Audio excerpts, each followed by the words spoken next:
I'm gonna pretend na hindi ako disappointed kasi na-film ko na to! Kasi hindi pala nakasaksak masyado yung mic. I-voice over na lang kaya ni Papa. Nakakaloka. And anyway, hi guys! This is my November favorites. Wala na akong magagawa mag-move on na lang tayo. Wala ko pa naman. Okay lang lahat. Pinaasa niya lang ako. Gumagana ka na ba? Hello? Ito na yung pinaka-late na November favorites na i-upload sa YouTube, I think. Gusto ko siyang gawin before ko i-film yung ultimate favorites ko of 2016. Yes, kasi meron ako noon, guys. Since November is my birthday month, kaya ako naka-red ngayon. I just wanna say thank you sa lahat ng pumunta dun sa meet and greet ko. Sa YouTube Lounge, sa Market nung November 26, grabe na-overwhelm ako. Yun na yata yung pinaka-overwhelming na experience ko sa buong buhay ko. Alam ng mga pumunta doon na para akong lutang that day kasi talagang lutang ako. Yung alam niyo yung parang hindi siya nangyayari. Parang isa lang siyang panaginip. Ganong feeling. I'm very thankful sa lahat ng pumunta, lalo na sa mga pumila ng maaga, pumunta doon ng maaga kahit sarado pa yung market nandun na. Thank you so much. Sobrang salamat from the bottom of my heart. Yun ang pinaka-favorite ko last month. Kaya, yan. If you haven't watched the vlog, ilalagay ko yung link sa description box. Ay, grabe talaga, guys. Kayo na. Grabe kayo. Okay, let's move on sa aking favorites this past month. I will be starting with skincare. So, this is the St. Ives Renew and Purify Sea Salt and Pacific Kelp Exfoliating Body Wash. Favorite namin to ni Kits kasi ang bango niya. Ay, guys, grabe. Grabe. Amoy fruits, na amoy gulay na magkasama, na amoy so sweet, so fresh, so clean. It's also exfoliating, which is good. Hindi ko to ginagamit araw-araw since hindi naman ako araw-araw nagsascrub ng aking skin. Siguro ginagamit ko siya mga twice or thrice a week. Natural exfoliant siya, so 100% natural. Ang pinakagusto ko dito, hindi siya yung usual body wash. Ayoko kasi ng body wash na yung para kang may oil after maligo. Gusto ko yung medyo mas squeaky feeling pa ng konti kasi yun yung feeling ko, mas malinis ako pag ganun. Ayoko nung masyadong madulas. Ito, although merong konting dulas, hindi masyado. Available to sa Watsons and sa department stores. And I think may nakita rin ako sa Robinsons supermarket. Okay, next one is another St. Ives. Hindi to sponsored ng St. Ives, guys. But I love this one. Yung St. Ives Timeless Skin Collagen Elastin Moisturizer. Visibly reduces appearance of fine lines and wrinkles. Aminado ko kasi may mga time na nakakalimutan kong mag-apply ng something on my face before matulog. Pero pag in-apply ko to, kinabukasan, kitang-kita ko talaga kagad yung effect. Yung bumps sa face na sabi ko, ang tagal-tagal ko ng problema. So far, maganda yung effect na instantly talagang super soft nung skin ko pagka-apply pa lang sa kanya. And another factor, kaya gustong-gusto ko rin siya kasi bago matulog, nakaka-relax yung amoy niya, amoy lavender. And nakaka-relax. And alam niyo, pag naka-amoy ka ng lavender bago matulog, parang nakaka-tanggal ng stress ng buong araw. Next one is yung favorite kong pantanggal ng makeup. Ginagamit ko siyang makeup remover, yung Garnier Micellar Cleansing Water. It's micellar pala, hindi micellar. Micellar Cleansing Water. Meron ako nung Garnier, meron ako nung L'Oreal, meron din ako nung Maybelline. Although, pare-pareho silang galing sa isang mother brand. Parang magkakapatid yung mga yan eh. Pero ito yung pinaka-favorite ko dahil ito lang yung nakakatanggal talaga ng heavy makeup. No, lalo na sa eyes. Kasi yung ginagamit ko sa eyes, waterproof, ganyan. Kahit yung pinakamakunat kong mascara, natatanggal niya. So, sa lahat nun, sa Maybelline, sa L'Oreal, yung Garnier talaga yung the best para sa akin. Ito yung ginagamit ko ngayon, the pink one, kasi meron sila nung for oily skin, meron din sila for dry. Yung blue, dapat yung sa akin kasi I have oily skin. Pero ito yung ginamit ko kasi ito yung pinakamalaki. Sabi ko, ubusin ko muna to and then saka ko bubuksan yung pang oily skin. Kasi maliit lang yung nabigay sa akin for oily skin. Reminder pala, kasi although sabi dito, kahit hindi ka na mag-rinse, nung first time na ginamit ko siya, dun ko na-confirm na kailangan mong maghilamos pa rin. Kasi after kong gamitin to, ginamit ko as makeup remover, nilagay ko sa cotton pad, ganyan, tapos tanggal ng makeup. Nung naghilamos ako, nakita ko pa sa tubig yung foundation, may mga residue pa. Kaya, huwag kayong maniwala. Huwag lang kayo umasa dito para matanggal yung makeup nyo. Siguraduhin yung maghihilamos kayo. Kasi, naku, huwag kang magdahilan. Huwag kang magdahilan na hindi ka pagod ka na, wala kang time, maghilamos. Kasi may time ka nga mag-makeup so dapat may time ka rin magtanggal ng makeup, 'di ba? Mas importante ang skincare, guys, kesa sa makeup. Remember that. Kasi ang hirap maghanap ng foundation na talagang pack. At saka, ang katumbas nun is mas mahal, 'di ba? So, mas mag-invest tayo sa skincare. And alagaan natin yung skin. Kung okay na yung skin nyo ngayon, ako, maintain nyo yan kasi mahirap. Meron na to sa PCX. Alam ko meron na sa Watsons nito.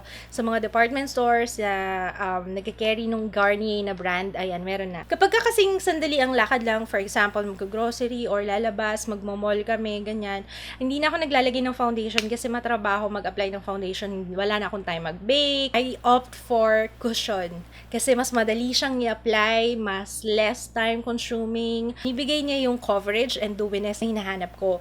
So, ayan, bakit Vanilla ko Euphoria? Kasi ito, iba yung pagkaka-apply niya sa skin ko eh.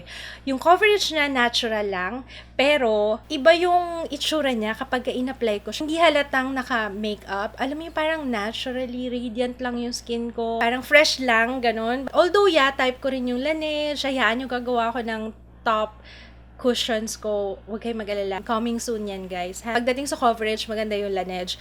Pero pang everyday, okay sa akin tong vanilla ko. And plus, ang cute-cute ng lalagyan niya, 'di ba? So cute. So, medyo may kamahalan. Hindi siya ganun kamahal. Kasi kapag binili mo siya, may kasama ka ng refill. So, parang for the price of one, dalawa na yung makukuha mo. Dalawa yung favorite ko last month. Yung first one is yung Celotex Matte Lipstick na suot ko ngayon. And actually, kakakain ko lang. Hindi pala ako nag-touch up ng lipstick, o 'di ba? Nakalimutan kong mag-touch up. Actually, parang hindi ko na kailangan.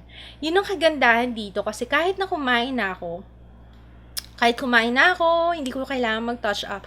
Ay, by the way, ito yung ginamit ko nung kasal, yung first kasal na inatenan ko last week. Nakalimutan ko siyang dalhin. Tapos, nung magta-touch up na ako, nung nandun na ako sa venue, parang sabi ko, hala, hindi ko nadala yung lipstick. Ibang shade yung nadala ko. Sino yung ganun din sa inyo? Yung shade na suot mo today, hindi yun yung dala mo. Pero yung shade mo na suot mo kahapon or nung isang araw, yun yung nasa bag. Nakakaloka. Pero okay lang kasi kahit pag uwi ko dito sa bahay, okay pa rin yung lips ko. And the shade, oh my gosh, nakita nyo na ba yung shade nito? Tingnan nyo ang shade, ang ganda-ganda. Perfect for everyday, perfect for kahit anong okasyon. Hindi siya intimidating gamitin. Although hindi talaga ako fan ng makeup ng Celotex, yung packaging nila kasi parang super simple na naka-white lang. Para siyang skincare pa rin. Pero hopefully mag-improve sila doon. Or siguro para meron silang distinction na pag ganito is Celotex. Pwede rin naman kasi parang rin sila dermo-cosmetics. So parang kinumbine nila is skincare and cosmetics in one. Parang, ewan ko na kung ano yung pinagsasabi ko. So, anyway, and the other one na favorite kong shade this November is itong L'Oreal Paris na Rose Fondue. This one is yung color rich nila na matte lipstick. So, yan. In comparison, makikita nyo yung Celotex. This one is ito yung nude ng Celotex matte lipstick. Mas mas peach. Ito naman more on pink and muted mauve yung kulay niya. Kung mahilig kayo sa nude, kagaya ko, feeling ko okay to kahit anong skin tone. Looks really good. Oh, by the way, yung sa Celotex pala, sorry nakalimutan ko. Yung sa Celotex na matte lipstick, maliban sa longevity niya na hindi ko na kailangan mag-reapply, although hindi siya transfer proof, hindi siya mukhang drying sa lips, and I love na kahit nagbabalat yung lips ko dito sa baba, hindi niya na-emphasize, and it's creamy enough para matago yung pagbabalat na yon. Sa L'Oreal Color Rich Matte Lipstick naman nila na Rose Fondue, meron siyang konting sheen sa kanya na pag tinamaan ng ilaw, parang nag-gloss effect pa rin. Both shades, very wearable. Next one, dun tayo sa blush. Alam ko matagal na tong NARS Orgasm, pero sobrang I love this. Kapag wala kayong time mag-highlight ganyan, pero gusto nyo maging glowing yung finish ng makeup nyo, ayan, meron na siyang kasamang highlight sa kanya. Ito yung ginagamit ko kapag matte yung foundation na ginamit ko, para hindi siya magmukhang flat talagang tingnan. It's available sa Kikay Si Maria store for a much mura na presyo compared sa mall. So, ayan, ilalagay ko na lang yung link sa description box. Okay, next one is itong W7 Candy Blush. Kung hindi naman kayo fan ng mga blush na merong luminosity, ayaw nyo ng ganun-ganun. Ayan, this one is matte. Ayan, more on peach siya, pero nakaka-fresh. Yan yung suot ko ngayon. Ayan, oh. It looks really good. Parang fresh lang yung dating niya. For example, ang gamit ko na is Dewy Foundation. Yung matte na blush na yung gagamitin ko. Kasi ayoko na ng extra highlight kasi nagmumukha ng sobrang shiny ng aking face na hindi na siya magandang tingnan. Mura lang to. Nasa 200 plus lang siya. Very pigmented. Sobra. And I love how soft this is. Ito lang yata yung nahawakan ko na ganito ka-soft. And parang velvety, ang sarap hawakan. Ayan oh, sobrang dami na nung lalagay ko. Sa matte bronzer, ang favorite ko is yung Morocco ng Pink Sugar. Ayan, yung maliit na yan. Dati pala, may kasama siyang brush, pero ngayon wala na. So, okay lang kasi hindi ko rin ginagamit yung brush na yun eh. Ayan. Ito, alam niyo ito, napansin ko medyo more on pink undertone siya, which is weird kasi kapag ako namimili ng foundation, gusto ko yung yellow undertone. Kasi pag pink undertone, nagiging grayish sa akin. Pero sa bronzer, feeling ko mas na-appreciate ko yung medyo may konting pink undertone yung aking matte bronzer. Does it make sense?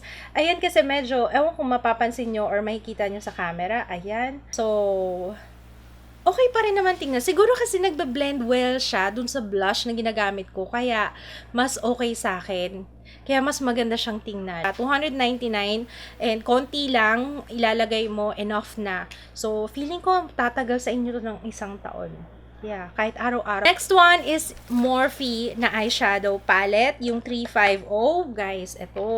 Yan. Basta pag aurahan event, I always rely sa eyeshadow palette na alam niyo yun, yung trusted na talaga, yung may pangalan. So, kapag bibili ako ng something, ayan yung mga importante, foundation at saka eyeshadow palette, yun yung kailangang pack talaga, na kahit na mahal siya, basta importante is maganda talaga yung kalalabasan. Especially sa eyeshadow, kasi hindi naman tayo nagta-touch up ng eyeshadow pag nandun na tayo sa event or sa venue, 'di ba? Kung yung itsura niya on application, dapat the whole day ganun pa rin yung itsura niya. So, yun yung binigay sa akin ni Morphe. Kaya very good to. 350 S, ano nga ba yung S? Shimmer. Kasi lahat to shimmer. Ako mas gusto ko yung shimmer kasi parang pag matte yung eyeshadow ko, parang ang dry, walang dating para sa akin. Sa akin lang naman yun, guys. Mas maganda sa photo yung eyeshadow na medyo may konting shimmer. Nakaka-add ng sparkle sa eyes. Alam niyo yun? Yung mga ganitong kulay, ay naku, perfect yun sa kasal. Itong mga to, yan. Tapos lalagay mo dito sa